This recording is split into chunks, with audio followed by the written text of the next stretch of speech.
What's up with everybody? It's your Memorial B. And Nicole. And we're back with some more reaction videos. Baby. So this is a video request from Matthew Mann. He wanted to react to What on Earth Happens to the Assyrians. Yeah, what happened to the Assyrians? I'm sure some of the descendants probably still live on Earth.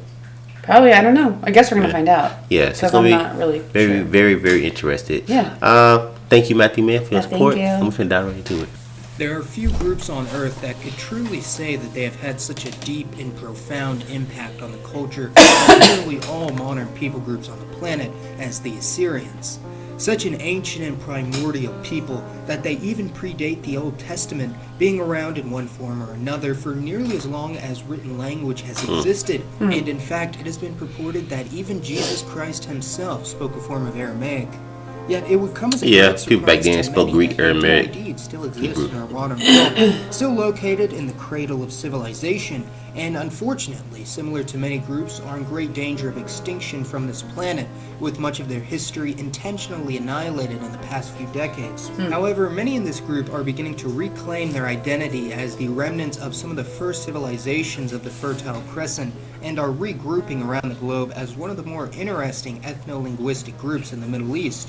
I believe in the past I have mistakenly referred to the Phoenician alphabet as the earliest human script in existence, but this is quite simply not true, as although Phoenician is based off of ancient Egyptian hieroglyphs, and its descendants are still used by modern humans in the form of the Greek, Latin, Cyrillic, Perso-Arabic, Brahmic, Tibetan, Southeast Asian, and Old Mongolic scripts. An even earlier form of writing can be traced back to cuneiform, which developed around the same time or sooner than Egyptian hieroglyphs and the Phoenician proto-alphabet. Although cuneiform never had any modern descendants, it was used by the ancient Akkadian Empire and its Assyrian and Babylonian successors for thousands of years before being replaced by the Phoenician-based Syriac script, and the Syriac script evolved into virtually the entirety of all scripts seen in Arabia, India, and Southeast Asia today. The Akkadian Empire, which existed over 4,000 years ago, centered in the Mesopotamian region in between the Tigris and Euphrates, was the predecessor to the Syriac identity, with the Syriac or Aramaic people being the northernmost, or at least northernmost surviving members of the Afro-Asiatic migration from North Africa, being culturally and genetically distinct from the neighboring Turks, Kurds, and Armenians of today. The very well-known Empire of Babylon, or Babylonia, emerged a couple centuries after Akkad and lasted for another few centuries, although they are not to be mistaken for the Assyrian Empire, who also existed in Mesopotamia, the Levant, and even spread out to conquer much of Egypt, and hence Aramaic became the lingua franca of much of the region, even after the conquest by the Medes, Persians, Greeks, and Romans. With the religion of Christianity starting in the Roman province of Judea, the other Aramaic Roman provinces of Syria, Mesopotamia, and Assyria quickly adopted the religion as well, with Aramaic being one of the most important liturgical languages in early churches, and in fact the Dead Sea Scrolls, a 2,000-year-old manuscript found in Israel, is partially written in Aramaic. Over time, the lines between the Aramaeans, Assyrians, Chaldeans, and Babylonians, who were once very distinct groups, became blurred, with the resultant people group falling under the banner of Syriac, especially after the 7th century AD, when, following years of war between the Persian and Byzantine empires, the Rashidungs very quickly swept through the region, conquering the vast majority of Syriac peoples.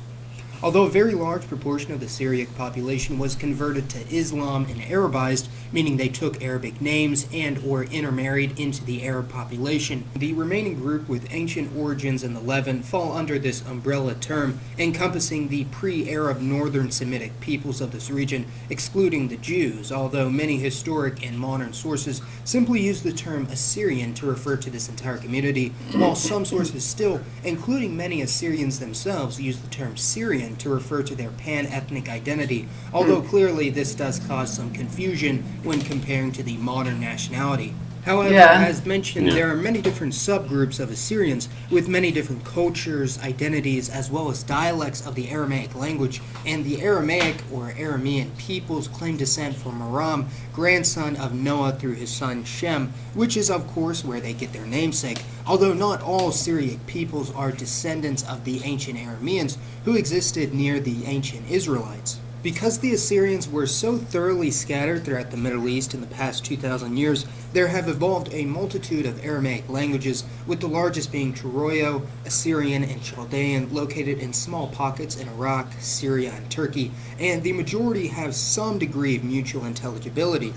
The Hebrew-speaking Jews and Samaritans in Israel today share many cultural and linguistic similarities with the Syriac peoples, even more so than the surrounding Arabs, in fact, as both share the distinction of inhabiting the Levant before the arrival and conquest of the Arabs from the south, and subsequent Arabization of the majority of the Syriac community. Which is why today, even many Islamic Arabic-speaking Levantines do not consider themselves to be Arabs in the same respect as the Peninsular Arabs of Saudi Arabia or Oman, identifying more with a Syriac or even Phoenician identity in the case of many Lebanese. And this is similar to how many Arabic speakers in Egypt or the Maghreb may not solely claim Arab heritage, as they are the result of Arab conquest and assimilation of non-Arab peoples. And interestingly, the St. Thomas Christian community in southern India could also be considered a branch of the Syriac peoples, as the Syriac churches of southern India were founded by Syriac migrants from the Persian Empire over 1,000 years ago, with Christianity being present in the region since the 1st century AD due to Thomas the Apostle. Although the community is overwhelmingly composed of native South Indians, with less than 15% of the gene pool being of Syriac origin on average. For hundreds of years, the Assyrians remained an incredibly important and influential part of the Islamic world, being an integral cog in the economies of the Arab Islamic caliphates, as well as the Persian and Ottoman empires, although tensions between the Christian Assyrians and their Muslim neighbors came to a head in the early 20th century with the Assyrian genocide, with around 40% of the community in the Ottoman Empire perishing, another 30% fleeing to Europe or the Americas, and even more leaving in the upcoming years. In the United States, up until fairly recently, Assyrian immigrants from the Middle East were simply considered Arab Christians, completely erasing the pre-Arab Syriac history that spans back several millennia.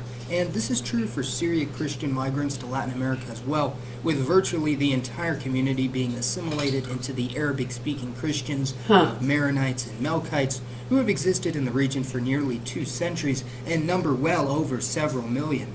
As mentioned, although the Maronites have lost their Syriac language centuries ago, currently speaking Arabic as a first language and having much in common culturally with the surrounding Arab Muslims, many do not consider themselves Arabs, and the whole narrative of Maronites belonging to the same Syriac ethnic macro group rather than simply being Arab is heavily pushed by Assyrian nationalists today, especially those in the overseas diaspora, who are a very vocal subsection. However, this does have historical backing as well as a homegrown social movement in Lebanon and elsewhere, wishing more to associate and identify with a non-Arab ethnic identity, whether that be Latin, Phoenician, Greek, or Syriac.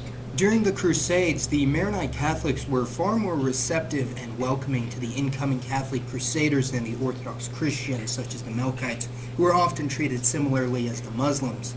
When Saladin's forces finally did conquer the last of the Crusader states and drove out or enslaved the Franks, many thousands who survived this conquest fled to the countryside, where they intermarried with and were accepted into the Maronite Christian communities with open arms.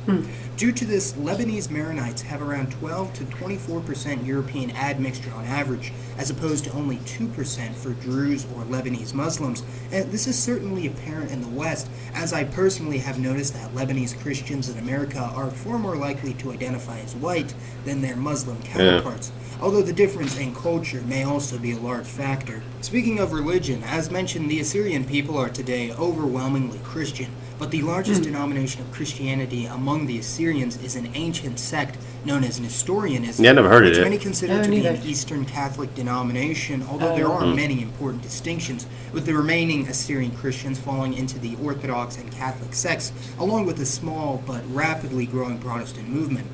There's also a small minority known as the Mandaeans, an ethno-religious group from Iraq, numbering no more than 100,000 worldwide, who hold strong reverence to John the Baptist, yet consider Jesus to be a false Messiah, as well as Muslim Assyrians and those of the Jewish faith, the vast majority of whom have migrated to Israel in the past half-century. Intermarriage between Armenians, Melkites, and Syriac groups is quite common in all countries, although intermarriage with Kurds, Arabs, or Turks is not unheard of either, although the Assyrians still remain the heart of the Middle Eastern Christian community. In total, those of ethnic Syriac descent, excluding Maronites or St. Thomas Christians, number over 3 million people, with the largest diasporas in North America and Europe, with there being at least 100,000 people of Assyrian descent in Detroit, of all places, Wow. who are joined by many others of Middle Eastern descent in the region. And since the 1980s, the overwhelming majority of grocery stores in the Detroit metro region are owned by Assyrian Americans, largely due to the flight of Anglos and Asians to the neighboring suburbs. Ethnic Maronites they want to be around them. 5 million people at least, with it being difficult to determine exact numbers due to mass migration to Latin America and high degrees of assimilation in the past century. And the St. Thomas Christians, who again do follow Syriac Christian denominations, yet aren't really considered Syriac ethnically, number around 11 million people around the globe, ironically far outnumbering actual ethnic Assyrians. Due to the rise of terrorist groups in the Middle East following the invasion of Iraq, the Assyrians are undoubtedly one of the most heavily discriminated groups in the entire world, along with the neighboring Yazidis. However, following the recent defeat of ISIS, there has been a rebound of the population in Iraq and Syria, even though their community was figuratively and literally left in ruins following the disastrous civil wars, Jeez. with many invaluable Assyrian artifacts and ruins purposefully destroyed by ISIS soldiers in an attempt to erase the pre-Arab pagan history of the region. So although the community has taken a heavy blow, the Syriac people continue on throughout the globe as one of the most ancient and historically relevant groups on the planet. So please let me know your thoughts on the Assyrians and other Syriac peoples. Trust me, there was much more to discuss, but we'll have to save it for another video. And for today's poll, let me know which group is of the most interest to you personally. And as always, thank you all so much for watching. This has been Mason, and I'll see you next time. Yeah, man. Interesting. Yeah, so I'm guessing the Syrians are the biggest Christians in the Middle East. Yeah, Well, so was you're in the Middle East. basically, you're Middle Eastern Christians. So Yeah. like you're Arabic Christians. Yeah. For Well, they lack like of to a be called better- Arabs. They like to be called Right, Arabs. for lack of a better way of saying it is what I was trying to say. Yeah, man. I mean, it's like they got like different sects of Christianity too. Like some is Catholic, some is Protestant, and some is whatever. It was some other word I never heard of. They said it was probably an Eastern sect of Catholicism. Yeah. So there was that neo whatever, and then Catholicism and Greek Orthodox were the Yeah. three main ones. Yeah, they had one of the groups hold John the Baptist is a high status. Oh, yeah, that was but they reject Jesus, the Messiah, false Messiah, something like Yeah, that. that was like a small Small group. Iraqi like native. Yeah. Like, how do I say it? Like more of an indigenous type. And I'm of- guessing they came to think- America in the 20th century or something like that, and they Well, I brought think them they to all Detroit. started fleeing different areas. Yeah, but because yeah, for some was reason for there's a large persecution or something? volume of them. And, well, I think probably partly that. Yeah, I mean not that was then, but now I mean that's the group that ISIS really goes after. Oh, 'Cause yeah, those yeah, are yeah. the local. If you think about, it, they go after the Christians in that area. That would Yeah, be them. So it's horrible. really going after the Assyrians. So that's what. But that I'm sure they were persecuted before too. But I'm just saying that's just. Well, it's now. like a lot of them live in Detroit. I'm sure they live in There's just many a other large parts. population Yeah. in Detroit. Yeah. And they say it got to the point where like they only own grocery stores because a lot of people like whites and I guess Asians, fled out. I didn't know. No, they just said they own a lot of the grocery stores. Yeah, because I think they said a lot of whites and Asians had fled out. They Oh, started they leaving. left the area? Yeah, oh, okay. That's what I misunderstood. Okay. Yeah. I see what you're saying. Yeah, man, but definitely interesting video, man. Yeah, it was really great cool. video. I like this. Thank you for your request, Matthew, man. Make sure to subscribe to Mason, man, because he makes some great video Mm-hmm. and a lot of information in there. But if you want to leave a special video request, check out the links to our stream live. It's going to be in our description. And it's going to be our video part. And also keep your videos under 12 minutes. And if you want to support our channel, come be part of our merch fan. The link will be down in the description and in the video cards. Don't forget to subscribe. And thumbs it up. Turn on notifications. It's your memory. And Nicole. We want to catch you in the next video. Awesome. Peace and love.